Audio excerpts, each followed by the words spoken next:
Hello, Namaskar. This is First Post and you're watching Vantage with me, Palki Sharma.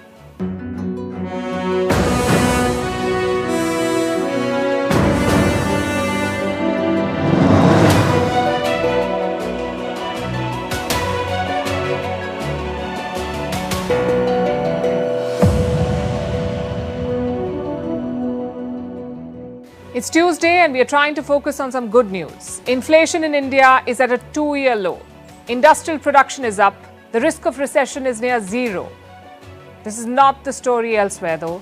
So how did India buck the trend? And what does the global picture look like? We'll discuss that. Also, India is sharing a public good with the rest of the world. Saudi Arabia and Bahrain may soon join the list of countries that have adopted India's UPI.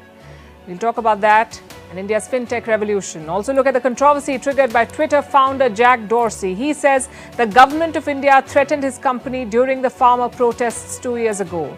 We'll tell you about India's response and also separate facts from allegations. All of that and more coming up. The headlines first. The war in Ukraine intensifies. Russia strikes Ukraine's Kryvyi Rih. Kiev says it downed 10 out of 14 missiles launched by Moscow. Russia says it has captured several German Leopard tanks and US armored vehicles. And Kiev is now eyeing Australian F-18 fighter jets to boost its air power. Palestinian President Mahmoud Abbas is in Beijing amid China's growing ambitions to play facilitator in the Israel-Palestine peace talks. This is Abbas's 5th official visit to China as Beijing continues to challenge US influence in West Asia. UK police locks down Nottingham. 3 people were found dead in the central English city. A van also tried to mow down 3 others.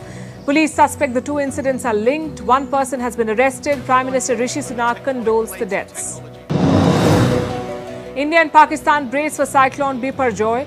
Over 40,000 people evacuated across both countries. India's Met Department says the storm will make landfall on Thursday near the port of Jakhau in Gujarat. And will football club PSG lose another star player after Messi? Kylian Mbappe says he will not extend his contract beyond next year. It will be a major blow to the French club. They were looking to the 24-year-old striker to fill Messi's void.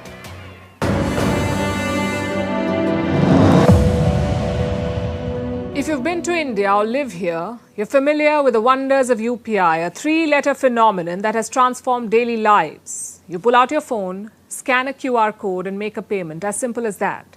And now India is sharing it with the rest of the world. UPI is all set to become India's next big export. Some countries in the neighborhood already use it. Soon Gulf countries like Saudi Arabia and Bahrain may also have UPI.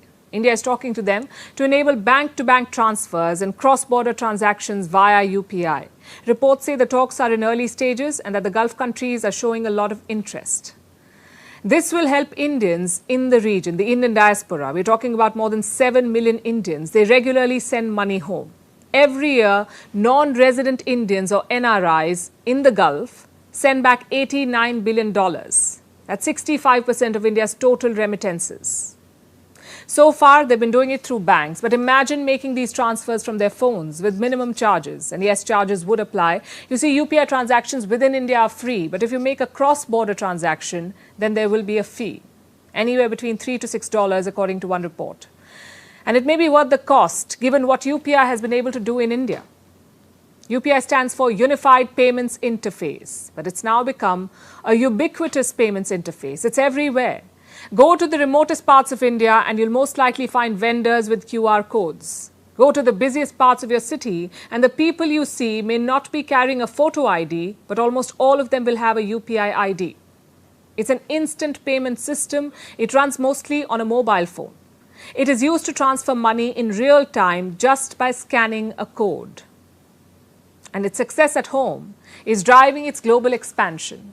UPI has some clear strengths. The first, of course, is convenience. It has disrupted payments in India. You don't have to carry cash anymore. The technology is easy to use. All payment apps support it, and all major banks have adopted it. This interoperability has fueled the high adoption. UPI's second strength is its reliability. And like always, I have some numbers. In January this year, about 8 billion transactions happened through UPI. 8 billion. Do you know how much money was transferred? Nearly $200 billion. Going by the Indian government's assessment, India does more digital transactions than the US, the UK, Germany and France combined. The digital payment transactions amounted to $1.5 trillion annualized basis. And that is, if you compare the total of US digital transactions, UK, Germany, France, combine the four, multiply by 4. 4 times bigger. That's massive, and this ecosystem is growing. The UPI is used by close to 300 million individuals and 50 million merchants. This proves how resilient the system is. So there is convenience, there is scale, and there is reliability. But the biggest benefit of UPI is financial inclusion. I have another statistic for you. In 2022, UPI transactions in semi-urban and rural stores skyrocketed. By how much? A record 650%, 650%. And these are towns and cities where until recently a lot of citizens did not even have a bank account. Today they are paying with their phones. The world is taking notice of this success story. Many countries want to adopt India's UPI. The trend in fact began with Bhutan. Bhutan adopted the UPI in 2021. Last year, Nepal joined the club. So did the UAE. Indian travelers to the UAE were allowed to pay through their UPI-linked accounts. Now, going by one estimate, at least 23 countries support UPI in some form or the other, and the story gets better. Recently, NRIs have been given greater access to UPI. Indians who do not reside in India, non-resident Indians, they can use their international numbers to send money. As of now, this facility is available in 10 countries and regions: Singapore, Australia, Canada, Hong Kong, Oman, Qatar, the United States, Saudi Arabia, the United Arab Emirates, and the United Kingdom. These countries support this arrangement for now. The list is expected to grow. India launched the UPI as a public utility, and now it is sharing it with the rest of the world. All that fintech magic depends on one thing: India's domestic economic health. And there's good news on that front. 2 important economic indicators are looking solid: inflation and industrial production. As central bankers would say, let's deal with inflation first. India's consumer price index fell to 4.25% in May, and that's a 25-month low. Inflation was around 7% in May last year. Now it's 4.25%. Now the Reserve Bank of India has a tolerance band for inflation, sort of like a preferred range. And the upper limit here is 6%, which means at 4.25, India's current inflation is well within that range, well below that 6% upper limit. Now look at other emerging markets. In Argentina, inflation is almost 98%. In Turkey, 50%. Iran, 42%. Egypt, 21%. These countries are reeling under higher inflation. What about the developed world? The cost of living is already high in these countries, and inflation figures are a mixed bag. The numbers have cooled off in some countries like Canada, the US, France, and Italy, but others are not out of the woods, like the United Kingdom. Their retail inflation in the UK, 6.8%. In Germany, it's 6.2%. And this has a direct impact on economic output and health. But more on that later. For now, let's look at the second indicator, factory output. It is measured using something called IIP, Index of Industrial Production, IIP. It had fallen to 1.1% in March this year, but in April, it rebounded. The latest number is 4.2%. And this represents a notable increase for India. If you rewind to late last year, factory output was in the dumps. It was negative 4% in October 2022, meaning the output shrank. So the latest data shows a positive trajectory. And how is the rest of the world faring? China's industrial output was up 5.6% in April. But there's a catch. The market expectation was much higher for China, more than 10% in fact. So the pace of China's industrial recovery has been slower than expected. Could that be an opportunity for India? It could, but a lot depends on the RBI. That's India's central bank. For booming growth, you need to cut interest rates. You need to make loans cheaper. But is the RBI ready for that? Most experts say it's not. I mentioned that 6% inflation is the upper tolerance limit. Right now, it's well under that, 4.25%. But the RBI will look for a sustained dip, perhaps below 4%. It will also look for clues from the US Federal Reserve, that's America's central bank, the US Fed. It is still hiking interest rates. Once the Americans stop, other banks are expected to follow. So India, you could say, is on the starting line, ready to begin the sprint. It's all about waiting for the buzzer. But some of the other sprinters are nowhere in the picture. In fact, they may not even turn up. Take a look at this map. It shows 3 sets of countries, those already in recession, those at risk of recession, and those expected to escape.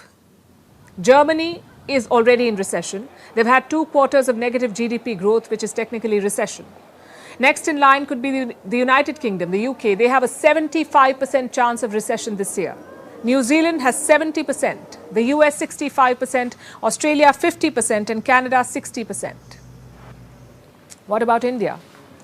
As things stand, there is a 0% chance of recession in India. Saudi Arabia too is doing well, just 5% chance. China is at 12%, Brazil at 15%. So the big takeaway is this: the developed world is not out of the woods, but India appears to be safe. How did that happen? How did India buck the global trend? Well, you can't point at one specific reason for that. It's a combination of many policy choices, really. We look at 3 of them. For starters, cheap crude from Russia. That has really worked. By not taking sides in the war, New Delhi got good deals. And that's one reason why inflation is under control. The second reason is related to the pandemic. Do you remember what most governments did during the pandemic?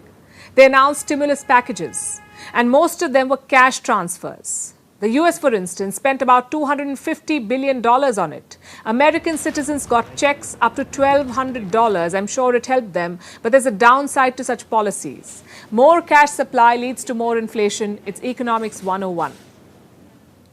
But India tried another route. Things like free food distribution, loan concessions, more investment in pandemic-hit sectors. Perhaps that cashless approach worked for India. Because the biggest problem for developed economies is inflation. They've controlled it with interest hikes. But what happens if they pause? For all we know, it could shoot right back up. And that's where India is better placed. The RBI paused interest hikes back in April, yet inflation is sliding every month. What happens next is mostly out of India's hand. One is, of course, the global economy. The other is monsoons and El Nino. That's the third thing that has worked in India's favor so far, some good old luck. Remember this guy? You can blame him for most of the problems on social media. That's Jack Dorsey. He founded Twitter, sold it, and is now recounting the good old days. This time he spoke about India. He was talking about the relationship between Twitter and governments, and how some governments tried to muzzle critics. Jack Dorsey says India was one of them. In fact, let me quote from what he said. It manifested in ways such as, we will shut Twitter down in India, which is a very large market for us. We will raid the homes of your employees, which they did. We will shut down your offices if you don't follow suit. And this is India, a democratic country. This is what Jack Dorsey said. Let me give you some context. Dorsey is specifically talking about the farmers' protest in India. It happened some 2 years back. He says the Indian government threatened Twitter then. Block our critics or we will shut you down. That's apparently what the government said. And how has the government responded to these claims? With a defiant rejection. Listen in to Union Minister Rajiv Chandrasekhar. Jack Dorsey was the CEO of Twitter during a very, very dubious period in Twitter's history. What he has said is an outright lie, and I have said that publicly and I'm reiterating it again. Twitter is a company that believed that it was not necessary for it to comply with Indian law. It believed that it did not have to comply with Indian law and made up its rules as it went along. The minister also said Twitter was being used to spread misinformation, plus it was refusing to comply with Indian laws. You may remember that showdown. Twitter fought against India's IT rules for 2 years. They wanted to operate in India, but they did not want to follow the Indian law. It was only in 2022 that they accepted the rules. The government also says no one went to jail, nor was Twitter shut down. So what's the truth here? Let's look at the facts. Did the government of India ask Twitter to take down accounts? Yes, they did. What kind of accounts and how many? around 1,200 accounts linked to Khalistan mostly. And Twitter did comply at first, but later on, they made a U-turn. They restored some accounts claiming freedom of expression. Now, do you see the problem here? Twitter decided what was permissible and what was not. Not the court, not the government of the country. Twitter decided to take that call. Now, I know Twitter is supposed to be a company, but that's not how Jack Dorsey imagined it. Let me quote from his words. I don't believe anyone should own or run Twitter. It wants to be a public good at a protocol level, not a company. So Dorsey wanted Twitter to be a public good. Well, that means following the rules. That also means holding yourself to government standards. Twitter did not do that in 2021, and now 2 years later, Dorsey alleges intimidation. He says his team was threatened. Frankly, it's a he said, she said situation. The government claims Dorsey's track record discredits him, which to an extent is true. I'll give you another example. Do you remember the 2021 Capitol riots in the US? Twitter was quick to crack down during the riots. No government request was needed. Twitter acted on its own. They deplatformed then President Donald Trump. But fun fact, the Taliban continued to be welcome on Twitter. Tells you about their double standards. My point is not about Trump really or the Taliban. It's about Twitter's myopia. When things happen in the US, they're quick to act or react. But when similar things happen elsewhere, they drag their feet. All US tech giants face this problem. Facebook, Instagram, WhatsApp, even latest tech products like ChatGPT. Recently, OpenAI CEO Sam Altman was in India. OpenAI is the company behind ChatGPT. You know what Altman said? It's hopeless for India to create something like ChatGPT. Those were the words he used. Hopeless, he said. And it was the same with Twitter and TikTok. Someone else developed these platforms and we adopted them. Perhaps it's time to change that trend. We keep talking about our IT sector, how India can be a tech superpower and a talent hub, how the sector is expected to be worth $100 billion by 2025. It already employs around 5 million people, and yet India rarely leads the tech race. We are among the biggest markets for American tech companies, but why aren't we building our own? Is it lack of ambition? Or lack of government support, or something else? Well, whatever be the reason, it calls for introspection, because companies like Twitter will never serve India's interests. Their CEOs will dress up to be grilled by US senators, but they won't answer questions in India. They won't want to comply with laws in India. They would much rather fling allegations 2 years later.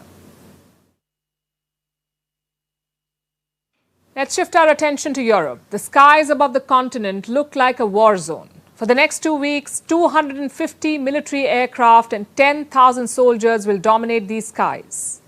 They're practicing how to respond to a Russian attack.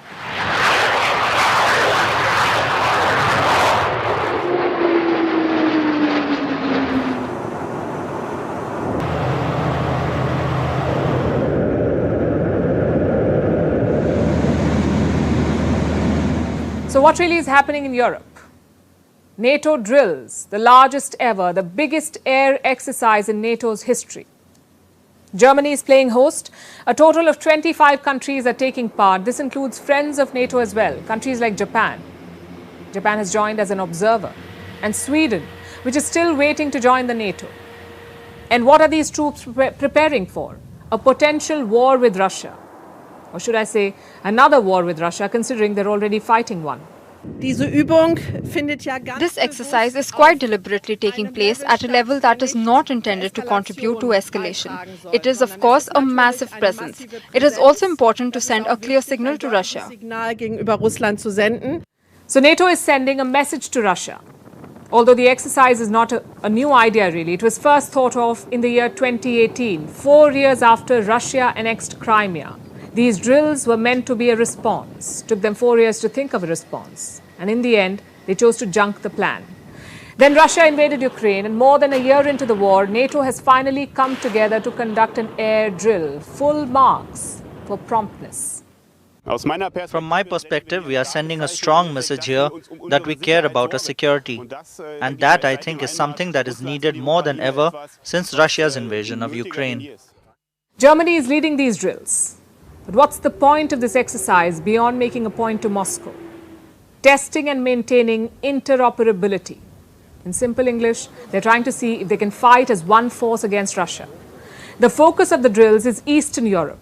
In the next few days, the warplanes will practice maneuvers. They will fly towards the east every day, towards countries like Romania and Estonia. They're close to Russia and the war in Ukraine. And NATO is trying to show Moscow, and perhaps itself, how quickly it can deploy if the battle in Ukraine spills over. The implications are clear. They're preparing for a larger conflict. Eastern Europe has been militarized. The last pretenses of neutrality have been shed.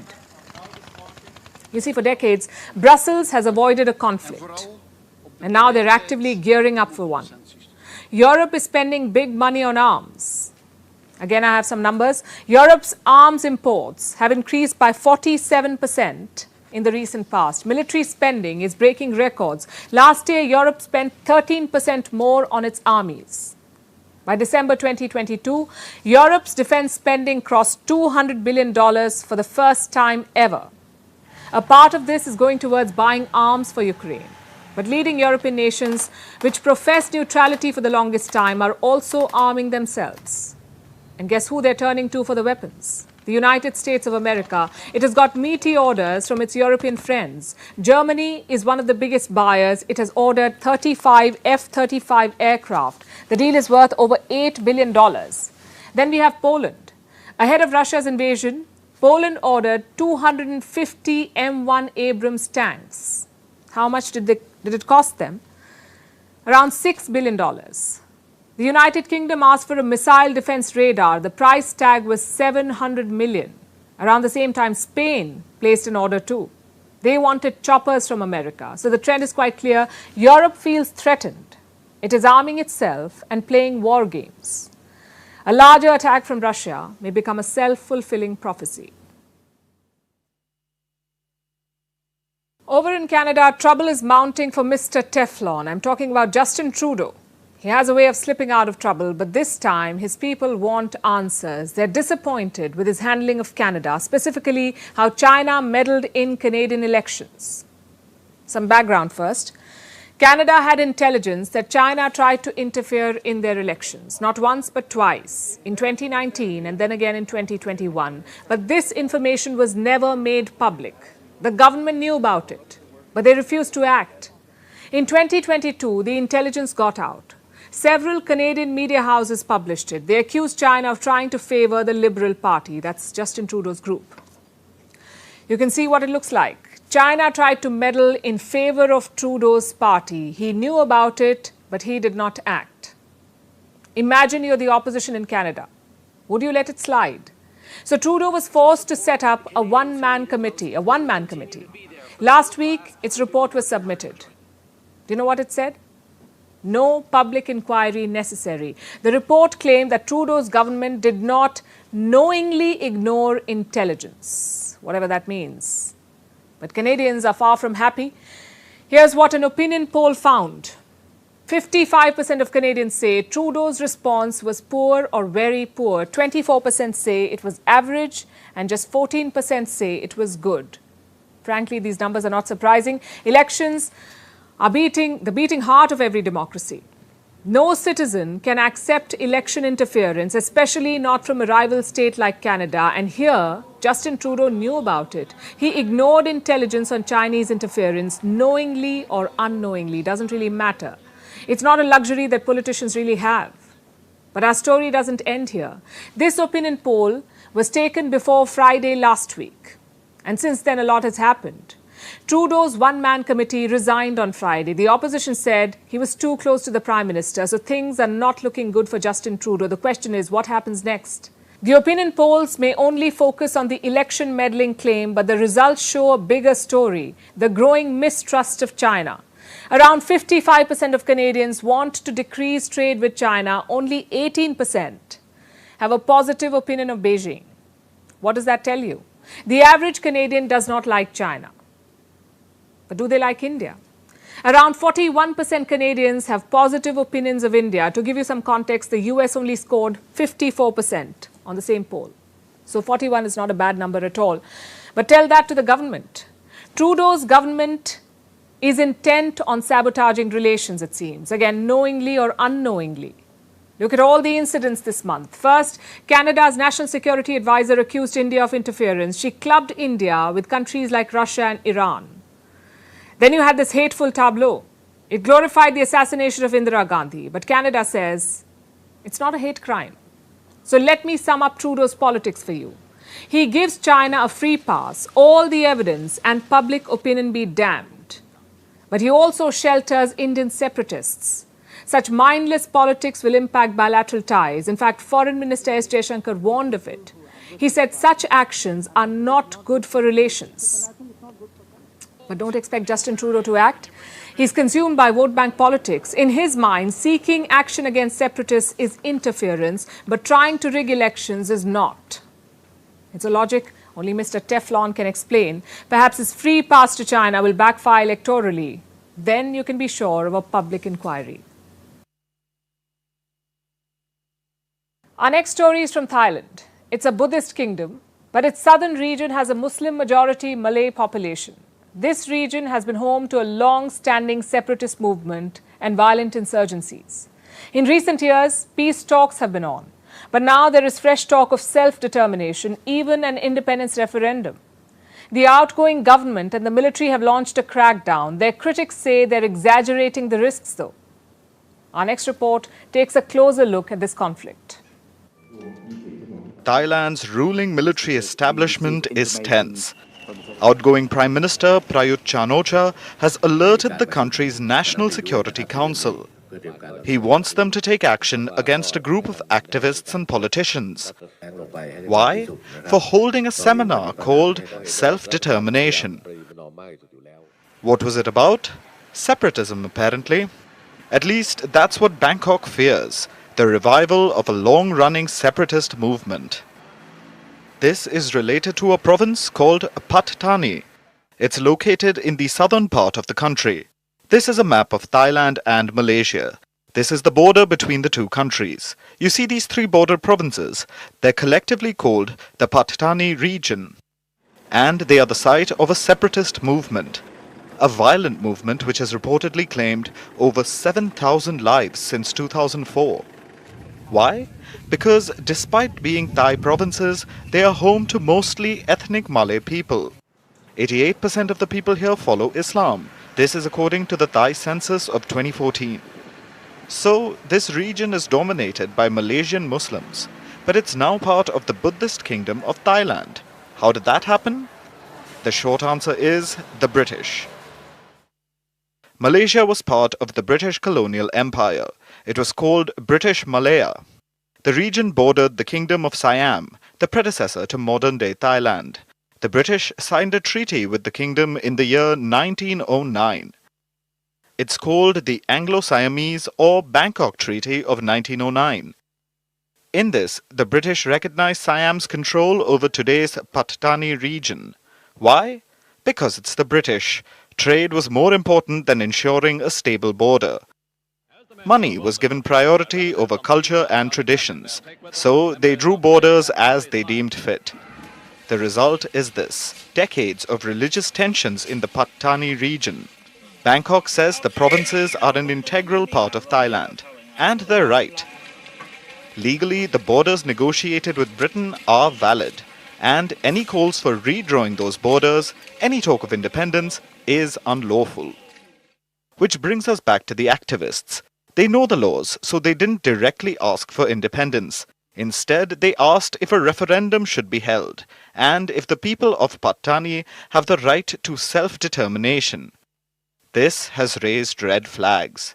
The administration is up in arms. They've instituted a crackdown and an investigation. A top military commander called the summit a threat to Thailand's territorial integrity and national security. Ruling party officials want the politicians who attended the summit to be probed. These politicians have now distanced themselves from the event. Any leader who's asked says the same thing. They want to put the insurgency in the region to rest. They want peace through dialogue with separatists. That independence can never be the answer. This is a common story across the world. Britain or any other colonial power causing problems that last generations. Wherever the West had their colonies, instability persists in their wake. And speaking of problems that last for generations, let's talk about climate change. Parts of India and Pakistan are bracing for a major cyclone. The UK recently reported a heat wave. Supercharged typhoons, wildfires and droughts have become commonplace. We see the news, we know the risks, and we often wonder, what can we as individuals do about it? Well, 16 American children are showing the way.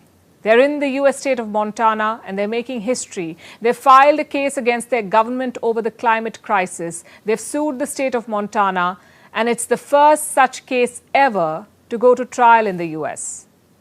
Its outcome could have implications beyond America, though. It could empower more people across the world to hold their government accountable for climate change. Here's a report. They say children are the future. But what future are we leaving behind for children?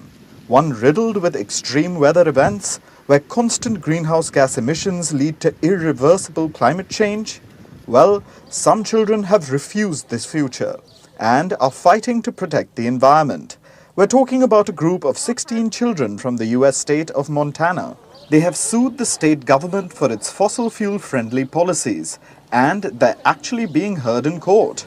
In 2020, this group of children filed the lawsuit. They were between 2 and 18 years old at the time. They cited Montana's state constitution. The constitution guarantees the right to a clean and healthful environment. Yes, that's written into Montana's constitution. And the children say that the state government is blatantly ignoring that clause.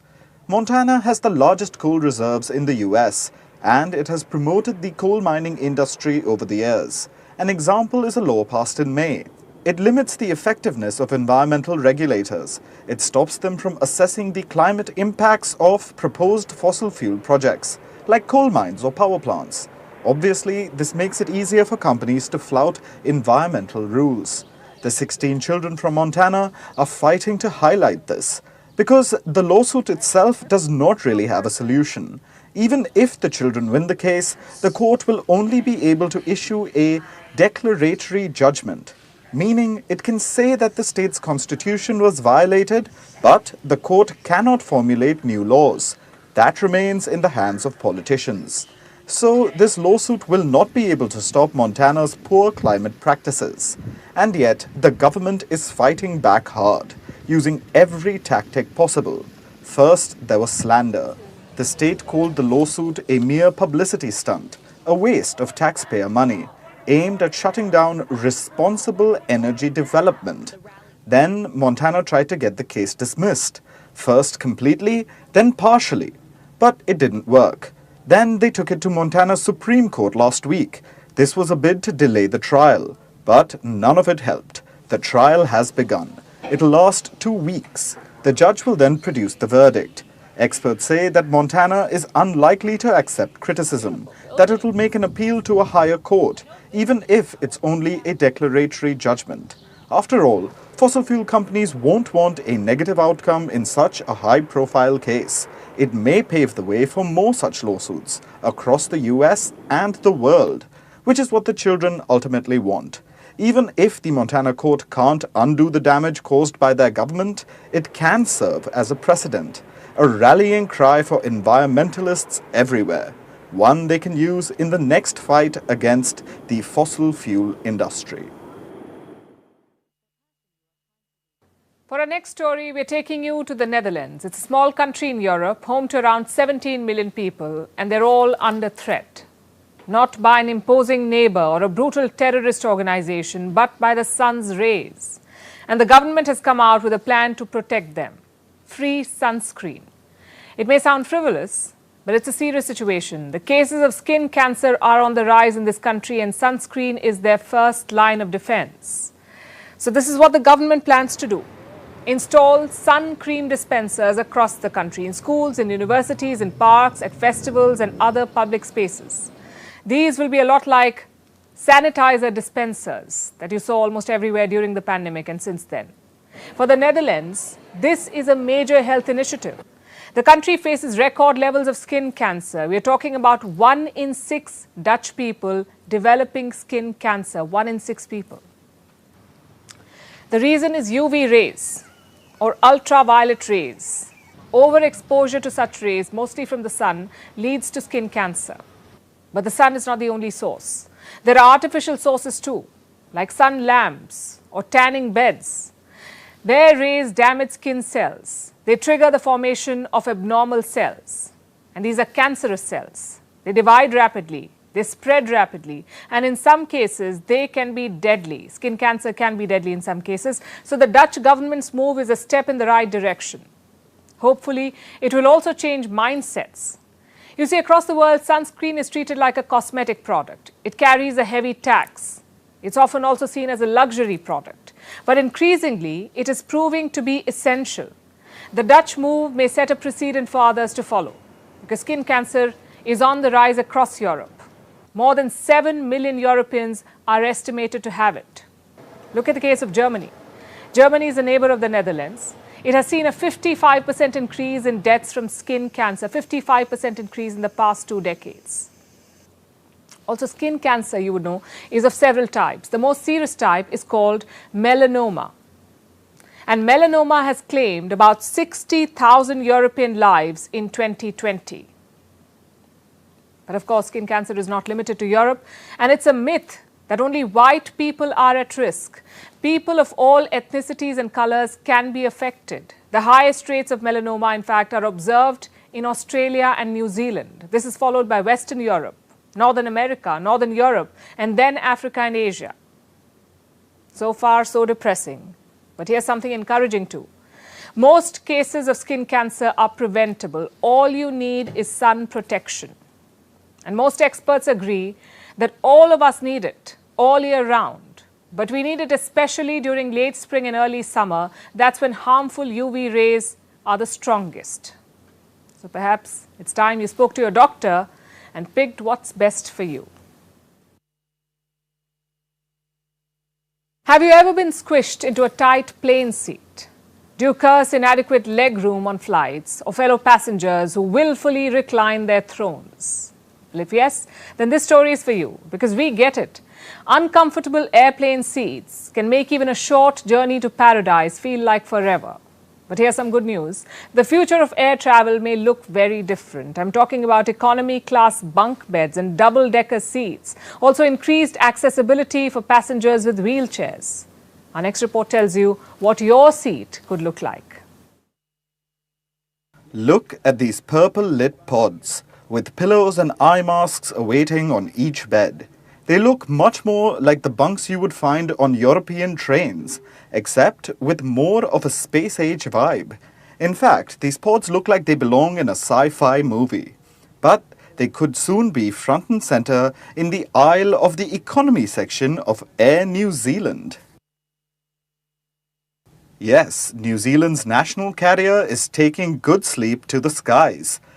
Now, decent shut-eye is a privilege on any flight, one that is reserved for those who can afford seats in business or first class.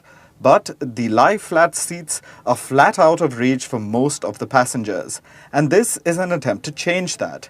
It's a concept called Skynest, the first of its kind.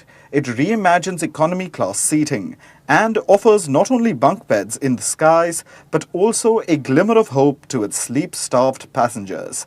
And this isn't a futuristic concept. It's set to hit the skies in 2024, with each bunk costing about $250 to $380 for every 4 hours. But purple pods aren't the only seating innovation that's underway. There are other ways to ride the wind, and a 23-year-old airplane seat designer has a few ideas. His name is Alejandro Nunes Vicente, and he believes that double-decker flying is the future of economy seating. Basically, 2 rows of seats with one on top of the other. This innovation has made a lot of buzz and garnered a mixed response. Would you sit directly below a fellow passenger on a flight? Sounds odd, right? Some say it makes a case for potential claustrophobia. Others say this design will only help companies. They will cram more seats on the plane. But then there are some who are more than willing to try it out, saying that it optimizes space inside the flight. And while the lack of sleep and comfort are 2 major factors ailing flyers, another key issue is poor accessibility.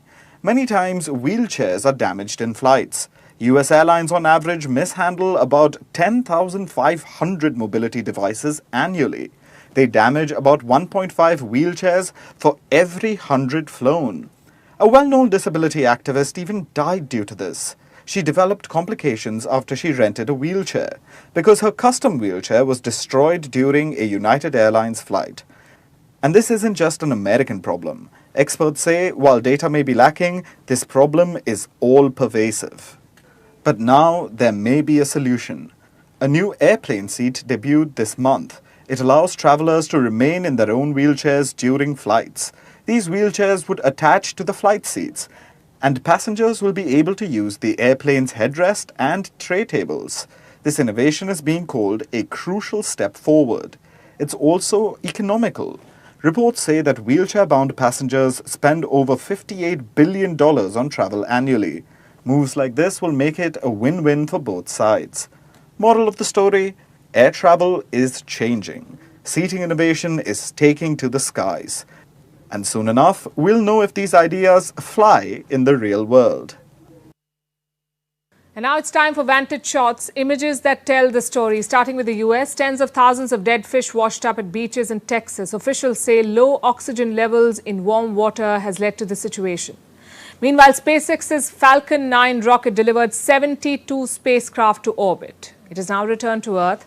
And South Korea's capital, Seoul, is marking the 10th anniversary of its famous K-pop band, BTS. Landmarks across Seoul were illuminated in the band's signature color, purple.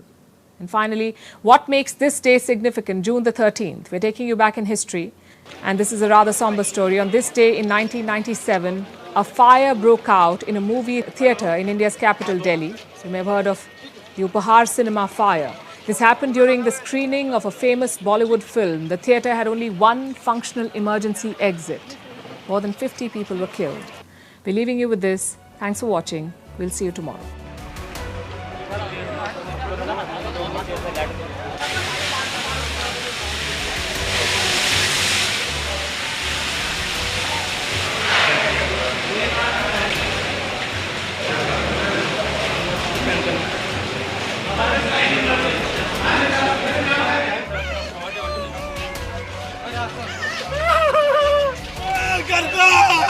क्या बुलाते हो क्या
An Indian becoming a UK PM. Well, it's not like that we are going to get the Kohinoor back. But at least India is on its way to the top, huh? But Gautam sir, there's actually not much to celebrate. Why not? An Indian is ruling the UK. Indian leaders in third countries often tend to overcompensate for their minority handicap. Key. For example, Sunak's Home Secretary of Indian origin, Suella Braverman, disapproved of India-UK free trade because it would encourage people immigrating to the UK, and the majority of whom were Indians. Structurally, India and UK have passed baggage, but still hasn't been resolved. And that is why, ladies and gentlemen, India needs to significantly temper its expectations from Rishi Sunak. Presenting Vantage with me, Palki Sharma, a first-of-its-kind global show with an Indian perspective.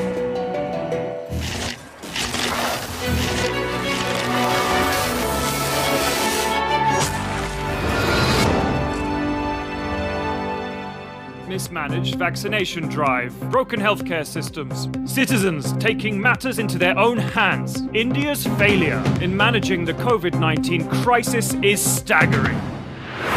Want stories but without the West spin on it? Presenting Vantage with me, Palki Sharma, a first-of-its-kind global show with an Indian perspective.